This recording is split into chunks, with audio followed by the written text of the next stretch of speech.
All right, here we are, Genesis chapter 9, verses 20 and 21. And let me just request something really quickly here.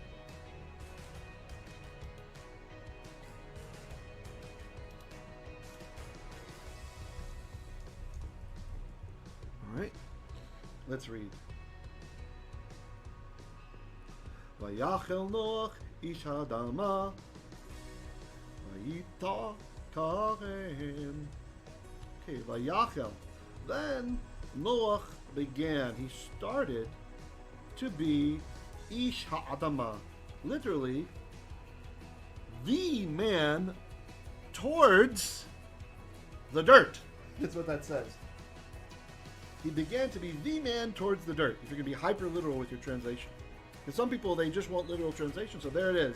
He began to be the man towards, direction towards the dirt.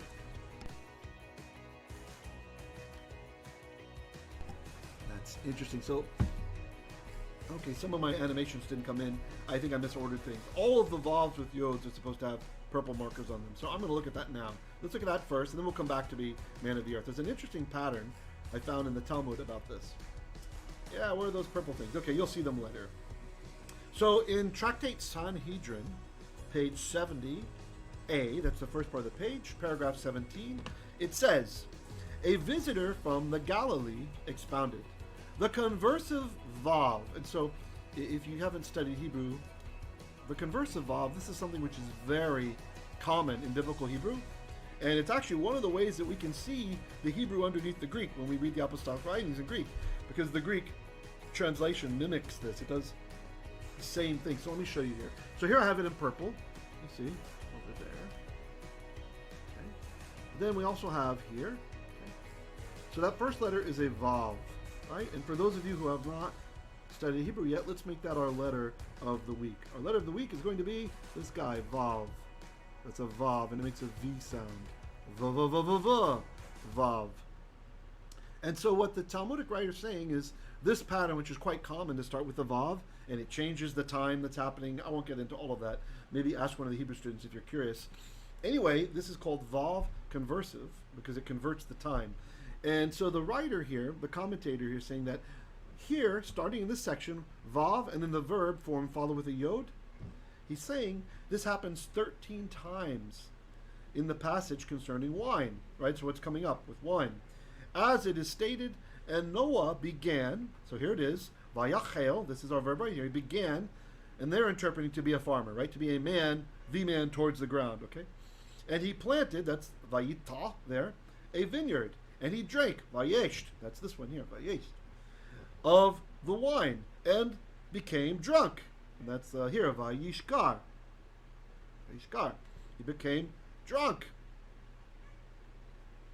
And he was uncovered. Vayitgal. This one here. Within his tent. Betoch ohalo, that we have there. Okay. And Cham, the father of Canaan, saw, vayar, it's coming up in the next verses, the nakedness of his father, and told, vayaged, that's coming up again, it's not on the screen, his two brothers outside. And Cham and Japheth took, so in the Hebrew is vayikach, the garment, and laid it, the Hebrew is vayasimu, upon both their shoulders. And went, Hebrew, vayelechu, backward, and covered, Hebrew, vachasu, the nakedness of their father. And their faces were backward, and they did not see their father's nakedness. And Noah awoke, Hebrew, vayiketz, from his wine, and knew, Hebrew, vayeda, what his younger son had done to him. Genesis chapter 9, verses 20 through 24. So the comment goes on from the Talmud. All 13 instances of the conversive vav here are followed by the letter yod. Together they form vai, meaning woe, right? It would have been read oi. You read like oi, like you probably heard. Jews like to say oi, right? It's related to this. It's one way to spell it is this way. Excuse me. Meaning woe, and allude to the suffering and misfortune caused by uncontrolled drinking. So from this we get a warning from the sages in the Talmud, tractate Sanhedrin, against drinking too much. What can come from it? Because what happens next would not have happened had Noah not done this thing. It's quite interesting to me that his first act recorded is he plants a vineyard. He's going to make some wine.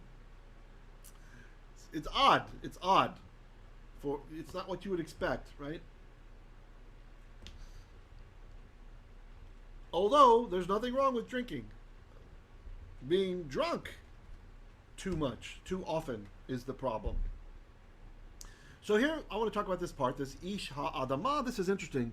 The Septuagint actually helps us out a little bit here. So, here's a comment from my book. Genesis, look again, page 47. It says the Septuagint fills in nicely. Geōrgos, which means farmer, right? So in the translation of the Septuagint, they see farmer. It says farmer, where the Hebrew just says he was a man, groundword, right? There it is, ish ha'adama. Really, literally, he was the man, groundword. Okay.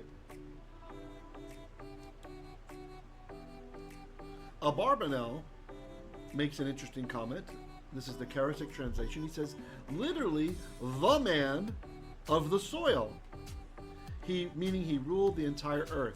But Rabbi Yosei ben Rabbi Zadok, in the tanchumah, that's a midrash tanchumah, I've shared with you guys before, points out at first he was a righteous spiritual man, but now in his old age he reverted to being an earthy one. That's from Abarbanel. But I want to share with you from one of the Targums, from Targum Yerushalmi, it goes a bit further, which is quite interesting. And it says, let's see, someone asked me in private. Actually, hold on, we have some comments and questions before I get to that. Let's see.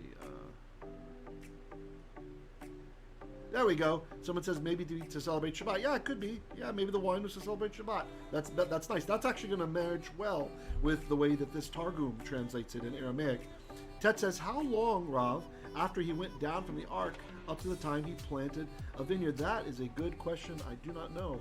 It's a nice question, Tet. Don't know how long that took. I mean, we have to think the planting and the harvesting. Vineyards are not easy, right? It's not like just throwing down zucchini or something like that just grows like a weed, right? There's work involved, and also to make it into wine is not an easy process.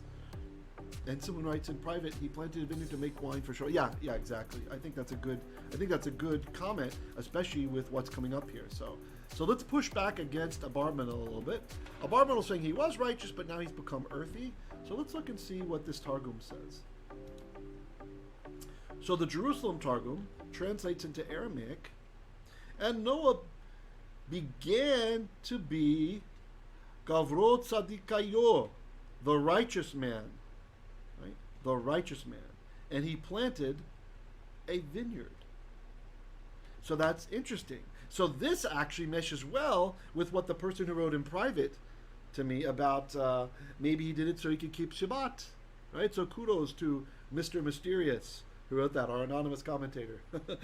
That merges well what you were thinking of with the Targum, that he's eager to keep Shabbat, right? And we know that the Shabbat existed even in those times, because even before the deluge, before the Hebrew Mabul, we have learned that God blessed the Sabbath. Remember, that was the very first Torah portion in the triennial cycle. It ended with that verse that he blessed the Sabbath day, or he blessed it.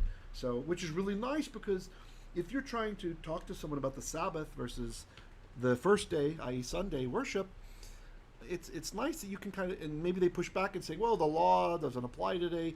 You don't even have to get sucked into that argument. You can say, well, this is before the law was even given.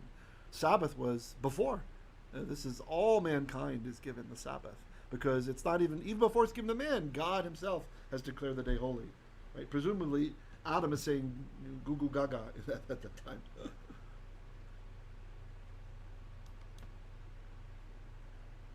Your feet. Genesis chapter 9, verse 22. This is a verse that's packed with all kinds of mystery. So it says in the Hebrew, vayaheyl Cham avichenan et ervah et ervat aviv. And he continues on, vayaged lishnei chayv bachutz. Then Cham then Cham, the father of Canaan, that's all the subject. Then Cham, the father of Canaan, saw. So again, the Torah is making sure we know who's his son, that Canaan is his son, right? So that we understand what's coming up, the curse that is coming up.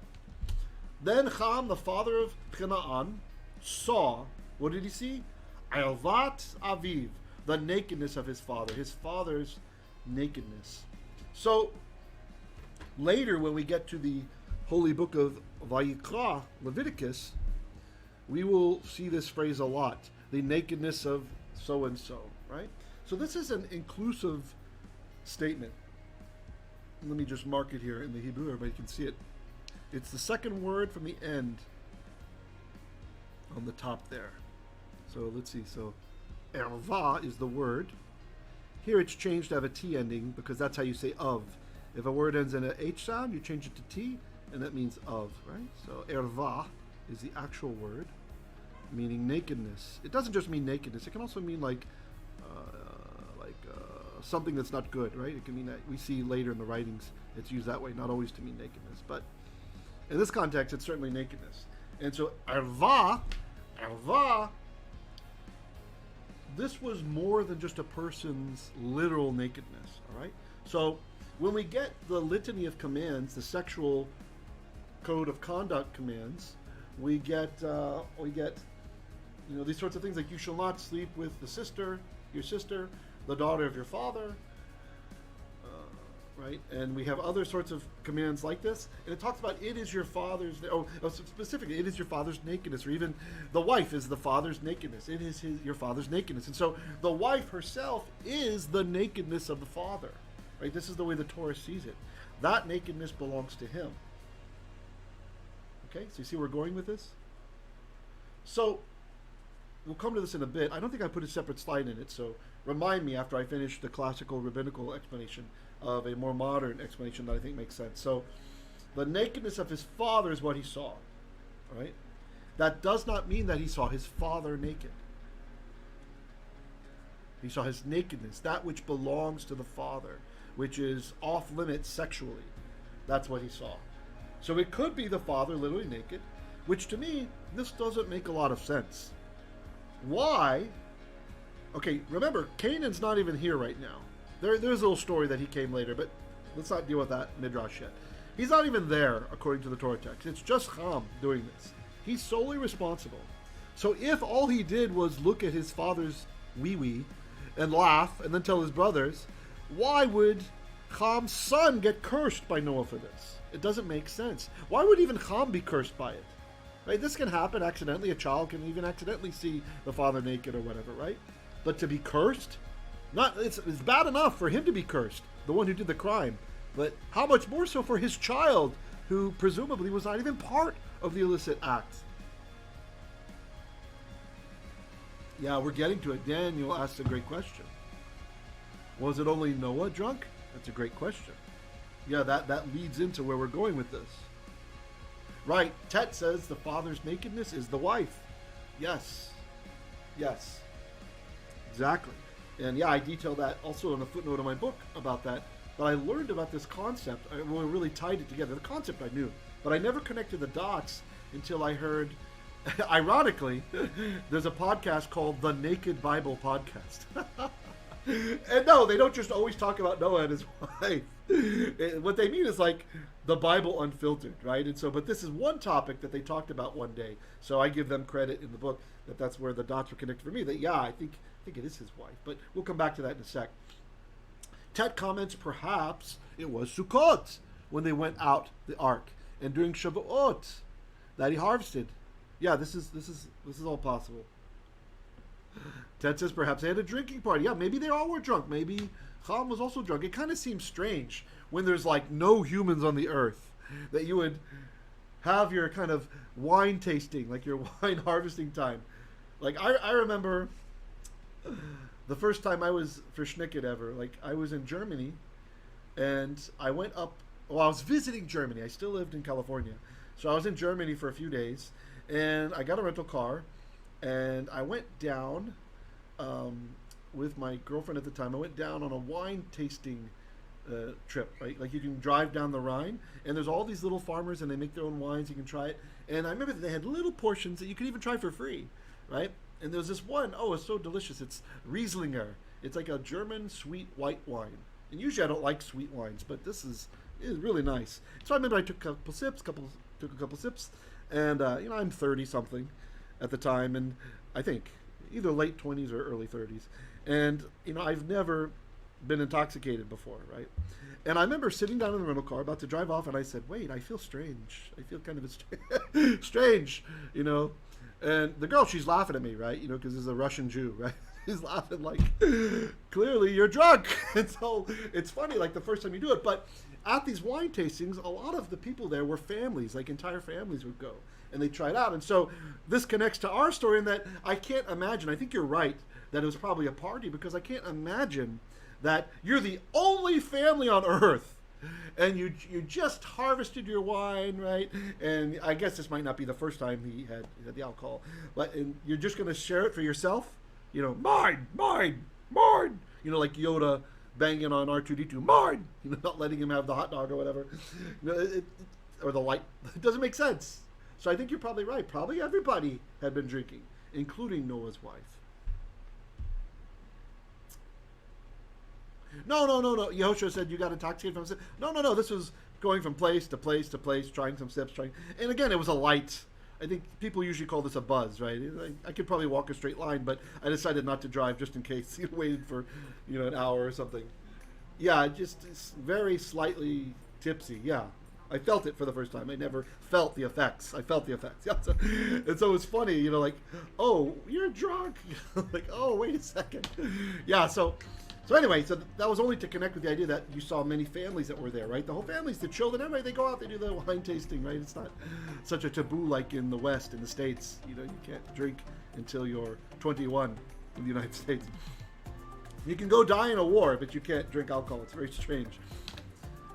Okay, so yeah, I think we've established probably everybody was drinking. So maybe Cham wasn't at his best, right? But still, I don't think it's fair to say that someone will do a grave sin if they're intoxicated, which they would never even consider if they were sober. I could be wrong on that. Right? Like, I don't think you're going to have someone murdering somebody who usually you wouldn't even punch somebody. Right? The Russians, they have a saying that you can only trust someone when they're drunk. Like, I hate to tell the truth, that they'll tell you the whole truth when they're drunk. They'll tell everything. Okay, so he saw his father's nakedness. And then he nagad, this is where we get the Haggadah from, he nagaded it. He told about it to his shenei, two achs, his two brothers. Bachutz, outside.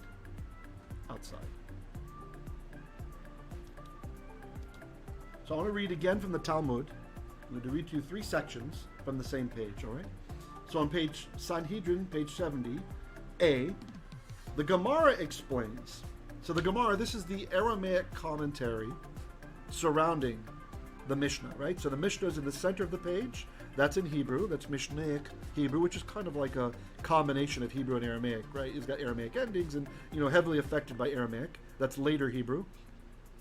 And then you have, in the columns, is the Gemara. These are the comments from sages, decisions that were made, right, throughout time in Aramaic, because most of the people, they spoke Jewish Aramaic, right, from the time in Babylon.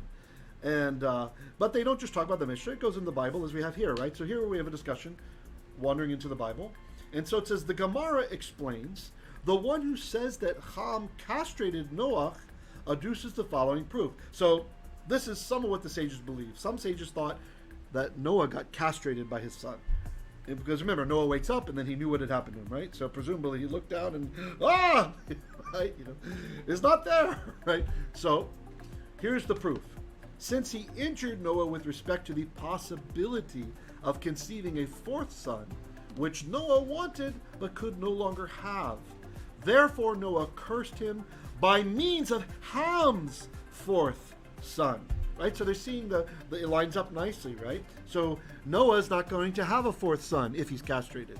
And so the punishment, the Hebrew mida keneged mida, measure for measure, is okay, I will curse your fourth son then.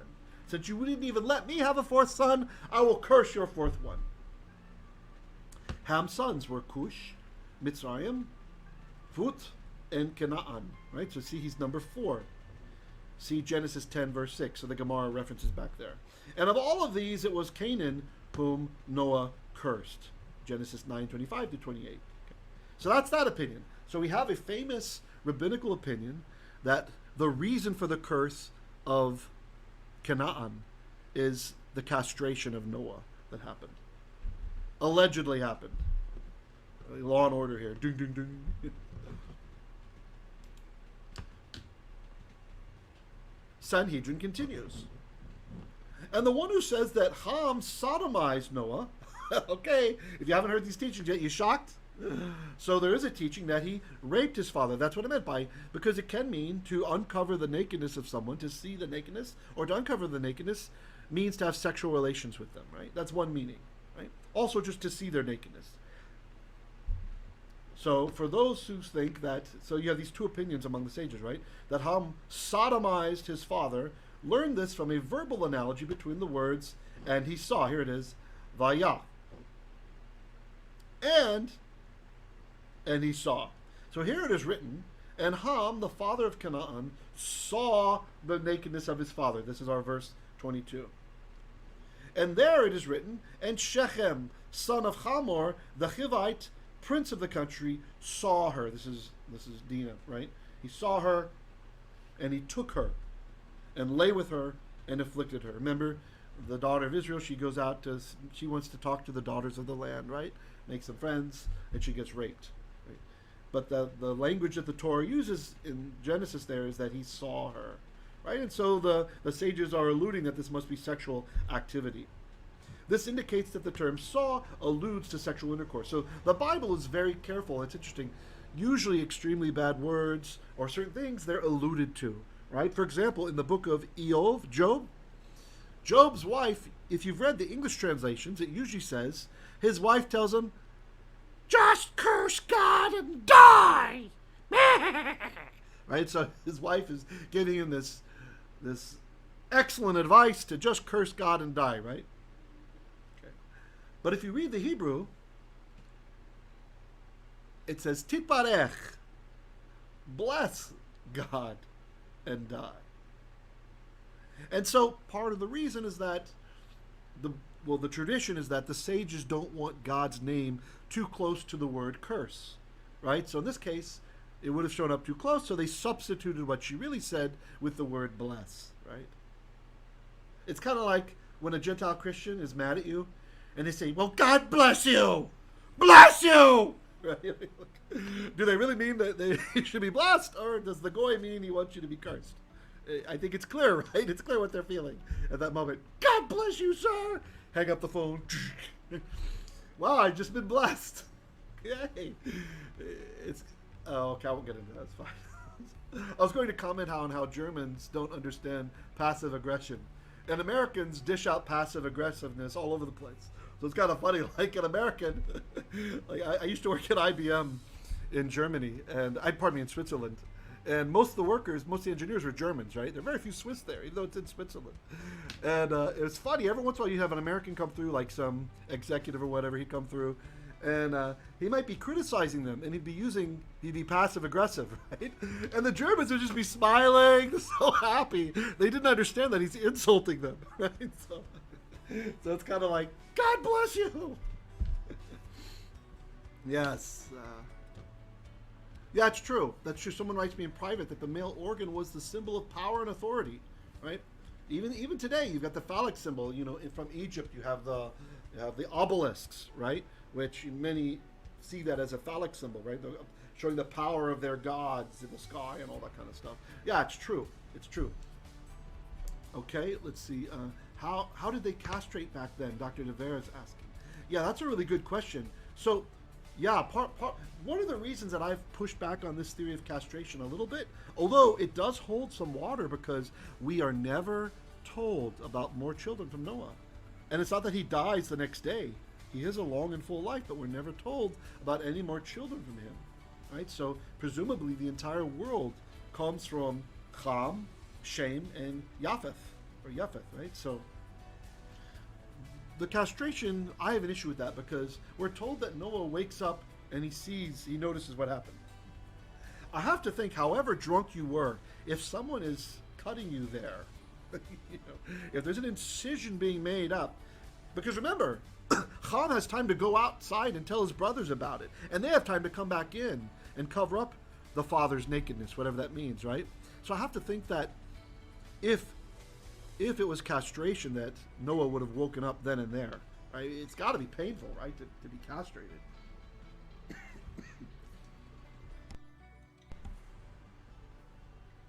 Yeah, good comment. Yeah, I don't know how they did it back then.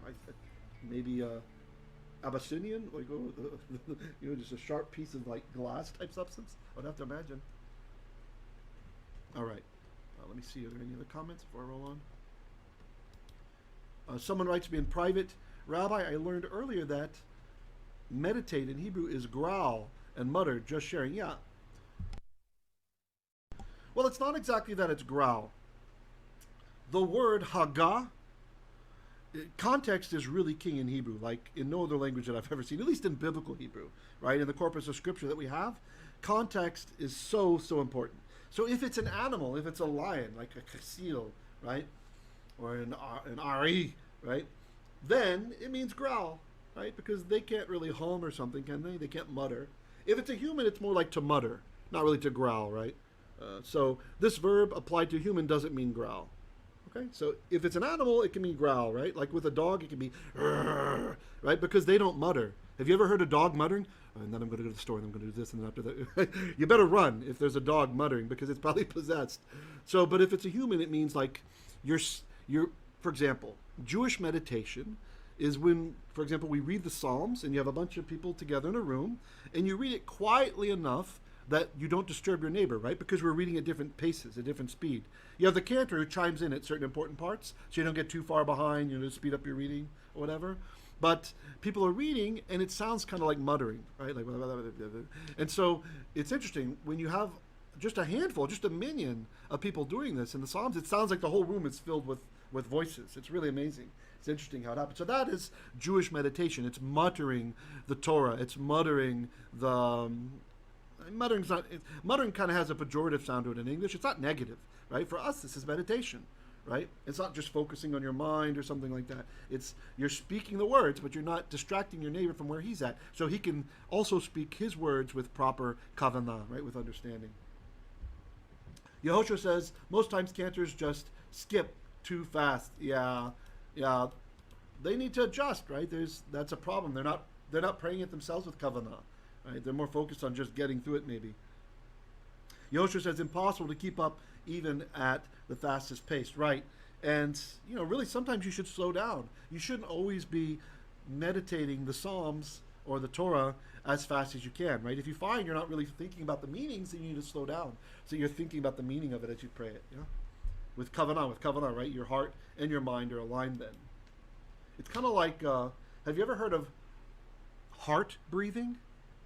There's a psychological trick, actually, which is quite useful if you're ever having trouble to get yourself in a creative state, right? Like, or maybe you have a problem or some problems that you're unable to solve and you've been stressed by these problems.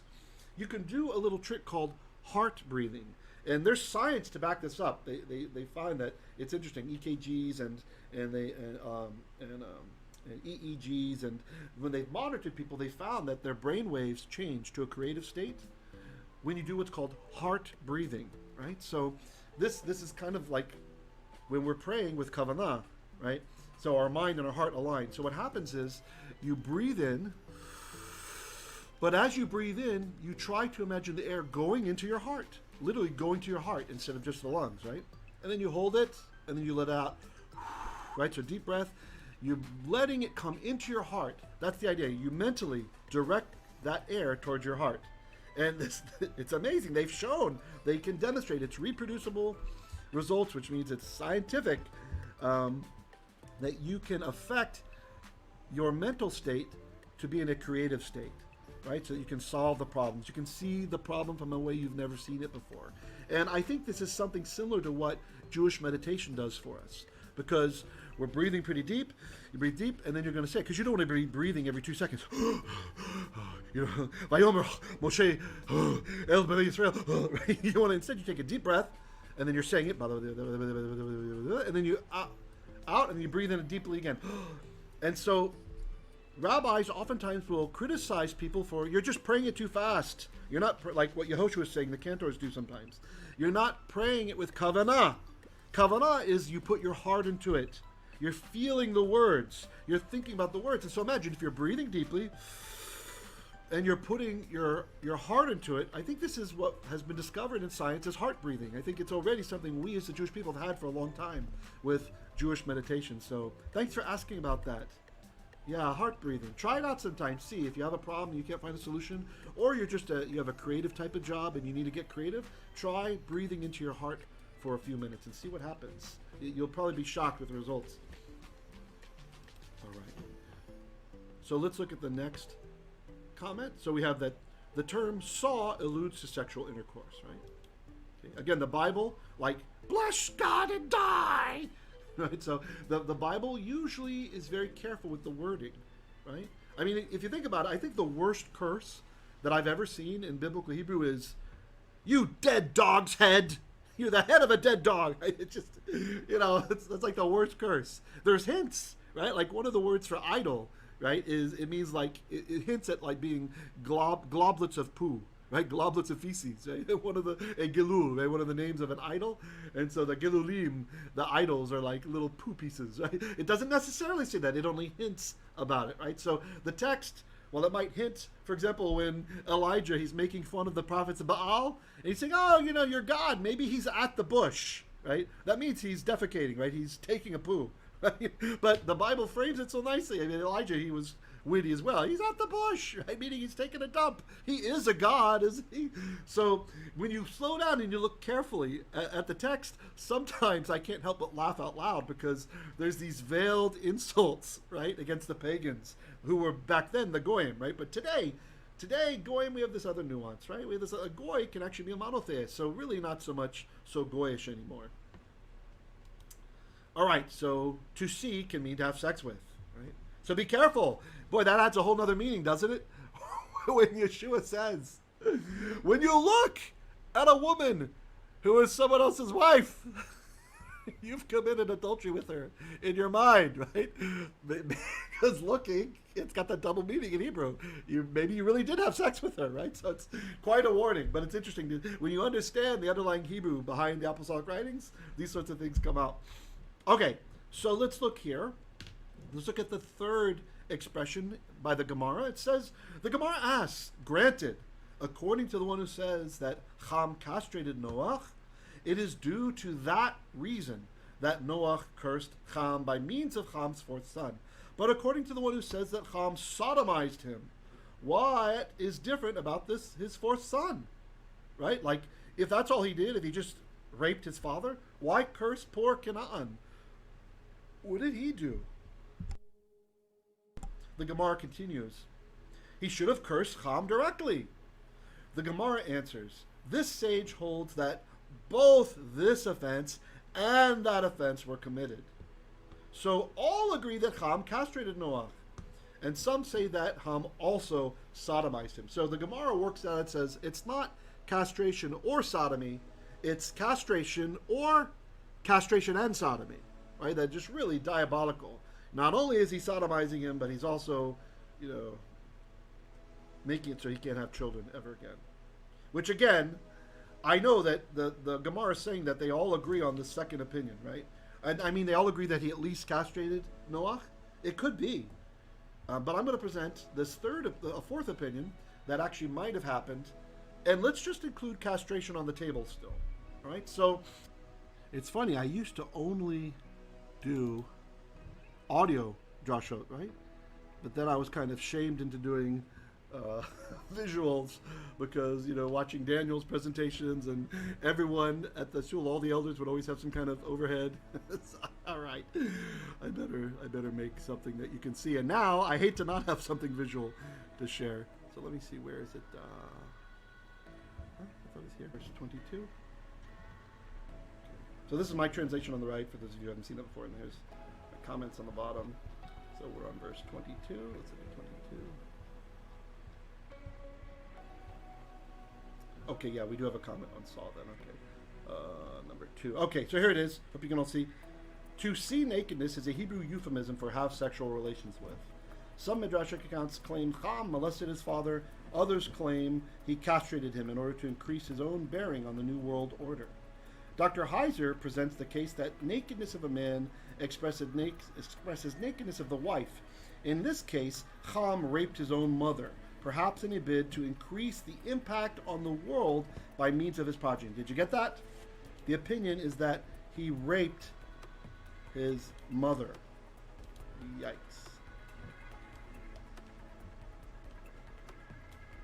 Of course, it's possible his father's wife was not actually his living mother, right? So it could have been like another wife. Maybe his mother had died and this was another one.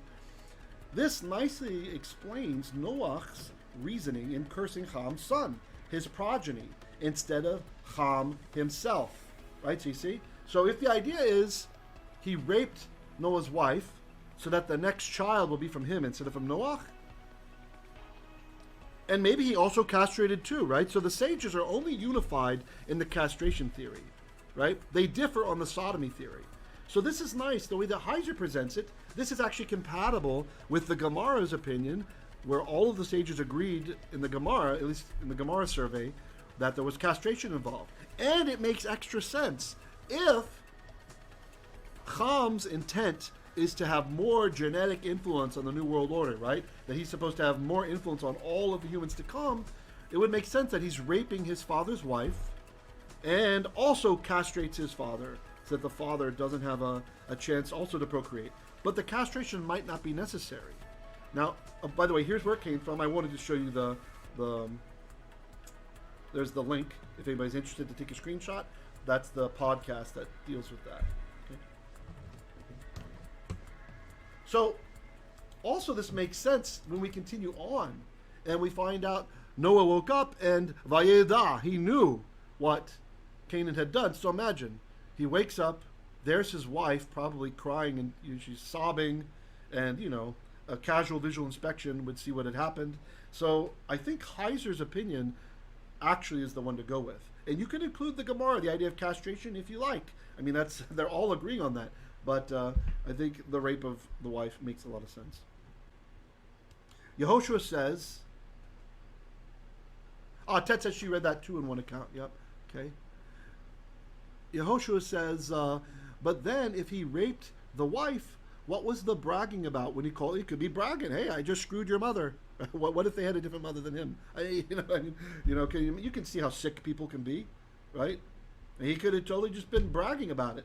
In fact, if you think about it, it makes more sense the way that the wicked behave. Instead of saying, I saw daddy naked, right? And he's an adult man. They'd be like, ew, why would you do that? Right? But if he's saying, you know what? I am going to rule the earth. When you see her pregnant, that's mine. Right? And if the father knew this, surely he would not want to sleep with her again also. Right? And so, castrated or not, the effect is the same. Cham has reduced Noach's ability to have children, one way or the other, either psychologically or very biologically from castration, or just from the rape of the wife. Do you understand what I'm saying, Yoshua? But as far as like a sexual conquest, you hear the wicked bragging about this all the time. And so then you can see the brothers, they go in, not wanting to see her in her humiliated state, walking backwards, and they cover up the nakedness of their father, i.e. the mother. You don't have to agree with this opinion, by the way, guys. This is just, you read through the Bible many times, and there's, for myself, I don't know how you are, but I always have like a question mark when I hit a certain verse, like, what's that all about? And hopefully you'll figure it out sometime, or you'll read a commentary that solves it or something, right? Like one that bothered me for a long time was the genocide against the Canaanites, right? That Israel is supposed to wipe them out. Most of them get wiped out, right? Many of them get wiped out. And this is, it's a modern ethical problem. Really, the babies got killed too? What's happening, right? But it turns out that the divine council worldview solves all of this. that when you understand that many of those cities were mixed with Nephalim genetics, right? They weren't just humans; they were humans mixed with fallen sons of God DNA, right? Which was ervah, an abomination to Hashem, in an attempt to subvert His rule over the world. Then it makes some sense that, okay, even the babies have to be wiped out. Dr. Devera says, regarding the time of this event, it might be several years because it mentions that Cham has 4 sons. Right. Could be. Yeah, it certainly could be. Yeah, the timing's really hard. Also, like, I think Tet asked before, how long before the whole vineyard thing? We don't really know the full time scale, right? I mean, you have to imagine it takes a while for the vines to grow, and then, you have to have enough, and then you have to, and then to make it into wine, you got to build a wine press, but there's no trees left alive, and so you got to grow those trees, and so it could be quite a long time. Yeah, it's very possible. Dr. Devere says, I agree, Yehoshua, that they should have killed him. Yes. Yeah. I agree too, especially if it really is. I mean, on the face value, we usually try to go with the Peshat meaning of the text, right? But sometimes the plain meaning, the Peshat meaning, doesn't really get us where we want to go, right? So Noach, who we're told is a righteous person, right? That he's an Ish Tam, right? He's without defect. It's kind of hard to imagine that someone would curse their own grandson because the son looked at you while you're naked, right? It seems like it's begging for more than that. It's begging for midrash. It's begging for an explanation. And so I think the ones that we've looked at, that we've investigated, they at least lend more credence to the cursing, right? And especially the cursing of the grandson. Right? Why curse the grandson? Why curse anyone at all if all he did was glance at me? I saw daddy's wee wee. I mean, come on. You're going to curse your child for that? Maybe smack him up beside the head or something, but curse him? And not only this, he didn't get cursed. The grandchild gets cursed. So when you have all of that going in play, and we have the understanding of the sages, then I think we're on more solid ground on what's really happening here. And if that's the case, agreed, he should have been executed. I guess maybe Noach had mercy because he's thinking, oh my gosh, there's nobody left alive. There's no one left alive. And it's very interesting. The Egyptians are supposed to be descended from Canaan, right? And so the Talmud talks about the perversities in Egypt, sexual perversities and stuff. And it's really interesting. I remember when I was in Egypt, I crossed the border from Eilat because I wanted to see the pyramids. I wanted to see, I studied hieroglyphs, so it's interesting to me. I wanted to see, some of the, the writings on the wall and that kind of stuff. And also I saved $300 off my plane ticket by flying out of Egypt instead of flying out of Israel, right? So I flew into Israel and flew out of Egypt. And anyway, so I crossed the border into Egypt, and right away in the parking lot, some Egyptian young man starts screaming at me in Arabic. Yeah, I could tell he's cursing me, right?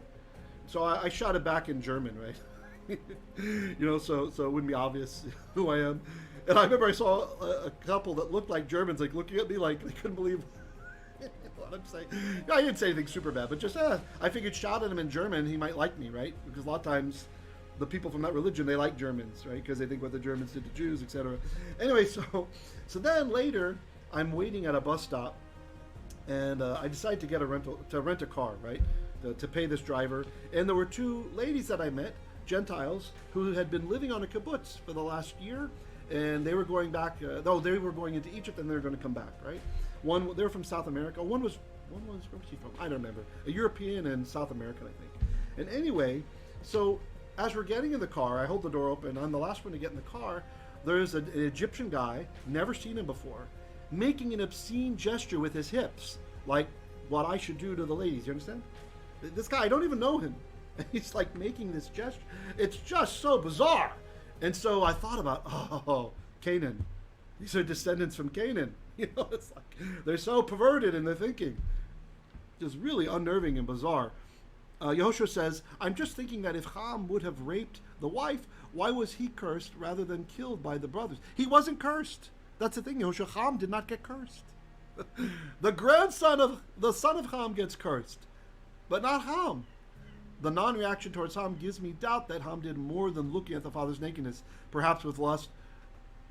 Yeah, I suppose that's possible. But why curse the grandson? See, you answer one question, but then you open up another question by doing that, right? So it causes, in my opinion, a greater difficulty.